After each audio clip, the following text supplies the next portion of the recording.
नमस्कार दोस्तों, आप देख रहे हैं जी के जॉब एग्जाम यूट्यूब चैनल। तो चलिए शुरू करते हैं आज के सेशन को। तो आपको इस क्लास के वीडियो में इन सभी सब्जेक्ट से संबंधित प्रश्न आपको बताए जाते हैं, पढ़ाए जाते हैं, जो आपके एग्जाम के पॉइंट ऑफ व्यू से बहुत ही ज़्यादा महत्वपूर्ण है। तो आज का पहला प्रश्न है, प्रसिद्ध लोक संगीतकार भूपेन हजारिका का संबंध किस राज्य से है? तो बात करें भूपेन हजारिका का, तो इनका जो संबंध है असम राज्य से है। और सुधा कुंधो के नाम से भी जाना जाता है भूपेन हजारिका को। बढ़ते हैं अगला प्रश्न की ओर। 2 नंबर प्रश्न है, फूलों की घाटी नेशनल पार्क किस राज्य में स्थित है? फूलों की घाटी नेशनल पार्क यानी राष्ट्रीय उद्यान कौन से राज्य में स्थित है? तो उत्तराखंड राज्य में स्थित है फूलों की घाटी नेशनल पार्क। तो ऑप्शन नंबर सी यहाँ पर सही जवाब हो जाएगा। आज का अगला प्रश्न है, रोवर्स कप किस खेल से संबंधित है? रोवर्स कप का जो संबंध है निम्न में से कौन सा खेल से है? तो फुटबॉल से संबंधित है रोवर्स कप। चलिए देख लेते हैं आज का अगला प्रश्न को। तो 4 नंबर प्रश्न है, अंतर्राष्ट्रीय मुद्रा कोष यानी IMF का मुख्यालय कहाँ स्थित है? तो बात करें अंतर्राष्ट्रीय मुद्रा कोष का, तो इसका जो मुख्यालय है वाशिंगटन DC में स्थित है। और बात करें अंतर्राष्ट्रीय मुद्रा कोष का, तो इसकी स्थापना 1944 में की गई थी। ठीक है, चलिए देख लेते हैं आज का अगला प्रश्न को।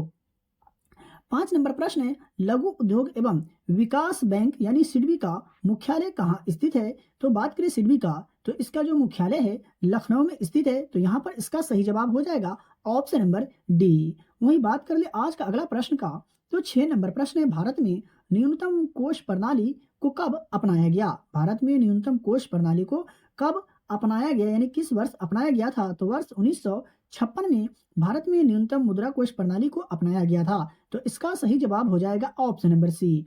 बात करें आज का अगला प्रश्न का, लेकिन उससे पहले आप यहाँ तक आ गए, इसका मतलब आपको आज का क्लास का वीडियो पसंद आ रहा है। तो वीडियो को लाइक करें और चैनल पर पहली बार विजिट कर रहे हैं तो चैनल को सब्सक्राइब करके बेल आइकन को प्रेस करें, क्योंकि यहाँ आपको मोस्ट VVI प्रश्न बताए जाते हैं, पढ़ाए जाते हैं और यहाँ से प्रश्न आपको अपने एग्जाम में देखने को जरूर मिलेंगे। और डेली की क्लास के वीडियो का जो PDF होता है वो भी आपको फ्री में दिए जाते हैं। 7 नंबर प्रश्न की अगर बात करें, तो जब 1971 में हिमाचल प्रदेश को पूर्ण राज्य का दर्जा दिया गया तो वह बन गया कौन सा राज्य भारत का? तो भारत का 18वां राज्य बन गया था जब हिमाचल प्रदेश को पूर्ण राज्य का दर्जा दिया गया था 1971 में। तो यहाँ इसका सही जवाब हो जाएगा ऑप्शन नंबर सी। तो ये आप याद रखिएगा, आपसे प्रश्न पूछा जा सकता है कि हिमाचल प्रदेश को पूर्ण राज्य का दर्जा कब दिया गया? तो वर्ष 1971 में। और उस समय हिमाचल प्रदेश भारत का कौन सा राज्य बन गया? तो 18वां राज्य बन गया था। ठीक है, मैं आशा करता हूँ कि आपको समझ में आ गया होगा। बात करें 8 नंबर प्रश्न का, तो सरोजिनी नायडू ने कांग्रेस की किस अधिवेशन की अध्यक्षता की थी? तो बात करें सरोजिनी नायडू का, तो ये 1925 में कानपुर अधिवेशन की अध्यक्षता की थी भारतीय राष्ट्रीय कांग्रेस के। तो यहाँ प्रश्न पूछा जा सकता है कि 1925 में कांग्रेस की अध्यक्षता किसने की थी? तो सरोजिनी नायडू। चलिए देख लेते हैं आज का अगला प्रश्न को। बात करें 9 नंबर प्रश्न का, तो अंतर्राष्ट्रीय बौनापन जागरूकता दिवस हर साल कब मनाया जाता है? जी हाँ, अंतर्राष्ट्रीय बौनापन जागरूकता दिवस हर वर्ष किस तिथि को मनाया जाता है, कब मनाया जाता है? तो 25 अक्टूबर को अंतर्राष्ट्रीय बौनापन जागरूकता दिवस मनाया जाता है। बात कर ले आज का अगला प्रश्न का, तो 10 नंबर प्रश्न है, केंद्र द्वारा राज्य के राज्यपालों की नियुक्ति का प्रावधान कहाँ से लिया गया है? यानी कहने का मतलब ये हुआ कि भारतीय संविधान में केंद्र द्वारा राज्य के राज्यपालों की नियुक्ति का प्रावधान किस देश के संविधान से ली गई है? तो कनाडा के संविधान से लिया गया है। तो इसका सही जवाब हो जाएगा ऑप्शन नंबर डी। 11 नंबर प्रश्न की अगर बात करें, तो भारतीय संविधान के किस भाग में कानून के समक्ष समानता की परिकल्पना की गई है? जी हाँ, भारतीय संविधान के किस भाग में कानून के समक्ष समानता की परिकल्पना की गई है? तो भाग 3 में की गई है। तो यहाँ इसका सही जवाब होगा ऑप्शन नंबर बी। और बात करें अनुच्छेद का, तो अनुच्छेद 12 से 35 जो है ये मौलिक अधिकारों से संबंधित है। यह जो प्रश्न काफी बार एग्जाम में पूछे जा चुके हैं कि 12 से 35 जो है ये किनसे संबंधित है? तो मौलिक अधिकारों से संबंधित है। तो आप याद रखिएगा जरूर। बात करें 12 नंबर प्रश्न का, तो प्रथम एंग्लो बर्मा युद्ध 1824 से 1826 तक हुई थी, लेकिन इसके बाद जो हुई थी संधि वो कौन सी संधि हुई थी? ये आपसे प्रश्न पूछा जा रहा है। तो यन दावों की संधि हुई थी प्रथम एंग्लो बर्मा युद्ध 1824 से 1826 के बाद। तो इसका सही जवाब हो जाएगा ऑप्शन नंबर डी। बात करें 13 नंबर प्रश्न का, तो ताम्रपाषाण युग को डैश के रूप में भी जाना जाता है। जी हाँ, ताम्रपाषाण युग को किस रूप में भी जाना जाता है, तो ताम्र युग के रूप में भी जाना जाता है ताम्रपाषाण युग को। तो ऑप्शन नंबर बी यहाँ पर सही जवाब हो जाएगा। बात करें 14 नंबर प्रश्न का, तो पेशावर का युद्ध राजा जयपाल और महमूद गजनी के बीच किस ईस्वी में लड़ा गया था। जी हाँ, पेशावर का युद्ध जो हुआ राजा जयपाल और महमूद गजनी के बीच, ये किस वर्ष में लड़ा गया था, तो 1001 ईस्वी में लड़ा गया था पेशावर का युद्ध राजा जयपाल और महमूद गजनी के बीच। तो इसका सही जवाब की अगर बात करें, तो ऑप्शन नंबर ए सही जवाब हो जाएगा। 15 नंबर प्रश्न की अगर बात करें, तो सम्राट हर्षवर्धन किस वंश से थे। जी हाँ, सम्राट हर्षवर्धन जो थे किस वंश से थे, ये आपसे पूछा जा रहा है। तो पुष्यभूति वंश से थे सम्राट हर्षवर्धन। तो इसका सही जवाब हो जाएगा ऑप्शन नंबर सी। 16 नंबर प्रश्न है, भारत में किस राज्य की जनसंख्या सबसे कम है। तो भारत में कौन से राज्य की जनसंख्या सबसे कम है, तो सिक्किम राज्य की जनसंख्या जो है सबसे कम है। आपको कमेंट बॉक्स में कमेंट करके ये बताना है कि भारत के कौन से राज्य की जनसंख्या सबसे अधिक है 2011 के जनगणना के अनुसार। बात करें 17 नंबर प्रश्न का, तो चकमा जनजाति भारत के किस राज्य से संबंधित है। यानी कहने का मतलब ये हुआ कि चकमा जनजाति भारत के कौन से राज्य में पाई जाती है, तो असम राज्य में पाई जाती है चकमा जनजाति। तो ऑप्शन नंबर सी यहाँ पर सही जवाब हो जाएगा। वहीं बात करें 18 नंबर प्रश्न का, तो भारत में किस खदान में सोने के भंडार पाए जाते हैं। जी हाँ, भारत के किस खदान में सोने के भंडार पाए जाते हैं, तो कोलार में। जी हाँ, कोलार में सोने के भंडार पाए जाते हैं। तो ऑप्शन नंबर डी यहाँ सही जवाब हो जाएगा। और ये कौन से राज्य में है, तो कर्नाटक राज्य में। ये भी आप याद रखिएगा। देख लेते हैं आज का दूसरा प्रश्न को, तो 19 नंबर प्रश्न है, घाना राष्ट्रीय उद्यान इनमें से किस दुर्लभ प्रजाति के लिए प्रसिद्ध है, फेमस है। जी हाँ, घाना राष्ट्रीय उद्यान जो है निम्न में से कौन सी दुर्लभ प्रजाति के लिए फेमस है, प्रसिद्ध है, तो साइबेरियन सारस के लिए प्रसिद्ध है, फेमस है घाना राष्ट्रीय उद्यान। और यह भारत में राजस्थान राज्य के भरतपुर शहर में स्थित है। ये भी आप याद रखिएगा। बात करें आज का 20 नंबर प्रश्न का, तो भारत का सबसे गहरा बंदरगाह कौन सा है। जी हाँ, निम्न में से कौन सा बंदरगाह जो है भारत का सबसे गहरा बंदरगाह है, तो कृष्णा पट्टनम बंदरगाह जो है भारत का सबसे गहरा बंदरगाह है। और ये आंध्र प्रदेश के नेल्लोर जिले में स्थित है। ये भी आपको याद रखना है, आपसे प्रश्न पूछा जा सकता है।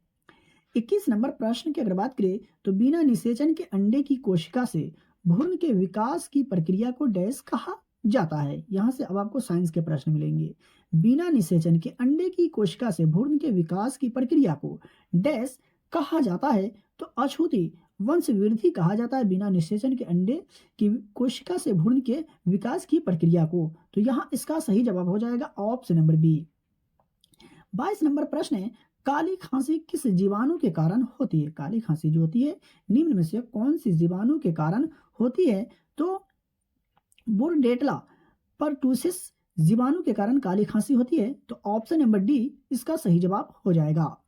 23 नंबर प्रश्न की अगर बात करें, तो मानव शरीर में सबसे बड़ा आंतरिक अंग जो है कौन सा है। जी हाँ, मानव शरीर में सबसे बड़ा आंतरिक अंग निम्नलिखित में से कौन सा है, तो यकृत जो है मानव शरीर में सबसे बड़ा आंतरिक अंग है। और बात करें यकृत का, तो यकृत के अध्ययन को हेपेटोलॉजी कहा जाता है। इसे भी आपको याद रखना है।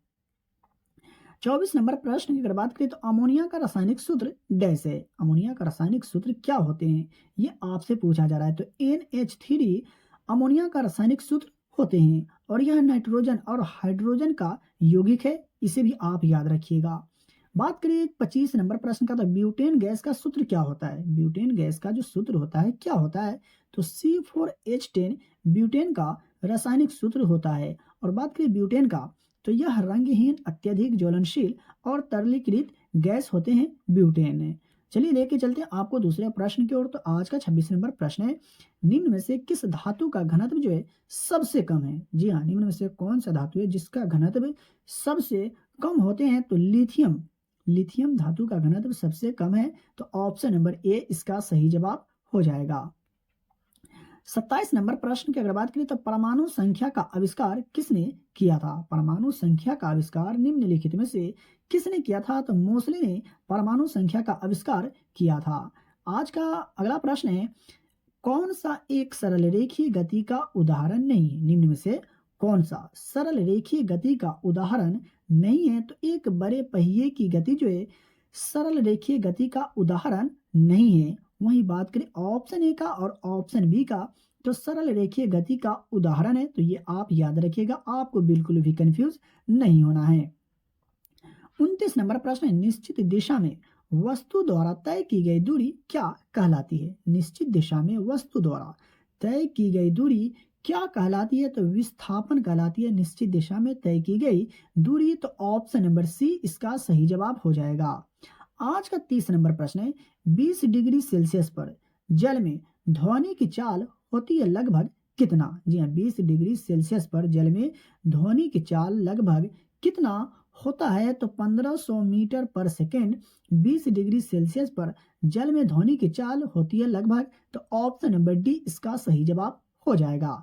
अगर आपको आज का क्लास का वीडियो पसंद आया हो तो वीडियो को लाइक करें, और चैनल पर पहली बार विजिट कर रहे हैं तो चैनल को सब्सक्राइब करके बेल आइकन को प्रेस करें, और इस वीडियो को अपने दोस्तों और रिलेटिव में भी शेयर जरूर करें। फ्री में पीडीएफ प्राप्त करने के लिए वीडियो के डिस्क्रिप्शन में दिए गए टेलीग्राम चैनल लिंक को ज्वाइन करें और डेली के वीडियो का फ्री में पीडीएफ प्राप्त करें। तो चलिए मिलते हैं फिर से एक नए वीडियो में।